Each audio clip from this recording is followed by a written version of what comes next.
નમસ્કાર મિત્રો, વિડીયોમાં તમારું સ્વાગત છે। જી હા મિત્રો, અત્યારે હાલ મોટા અને દુઃખદ સમાચાર સામે આવી રહ્યા છે। તો મિત્રો, સમાચારમાં વાત કરીએ તો ગાયોને રખડતી રસ્તે રઝળતી મૂકી દેતા લોકો જરા ચેતજો। આવી રખડતી ગાયોને કેટલાક નરાધમ શખ્સોએ તેને પકડીને તેનું કતલ કરી રહ્યા છે અને ગૌમાંસ અમદાવાદમાં જઈને વેચી રહ્યા છે। આ ઘટના છે મહેસાણાના લાખવડ વિસ્તારની, જ્યાં એક સપ્તાહ પહેલા મહેસાણાના લાખવડ ગામની અવાવરુ જગ્યાએથી 7 જેટલી ગાયોના કતલ કરેલા અવશેષો મળ્યા હતા।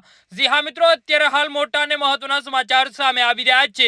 આ ઘટનાની જાણ થતા જીવદયા પ્રેમીઓ અને ધાર્મિક સંસ્થાઓના આગેવાનો અને કાર્યકરોએ એકઠા થઈને ચક્કાજામ કર્યું હતું। જે ગાયોના કતલ મામલે મહેસાણા તાલુકા પોલીસ મથકે ફરિયાદ નોંધાઈ હતી। મામલા સંવેદનશીલ હોવાથી મહેસાણા તાલુકા પોલીસ અને એલસીબી ટીમે સમગ્ર મામલે થાળે પાડીને આરોપીઓને પકડી પાડવાની ખાતરી આપી અને ફરિયાદ નોંધી હતી।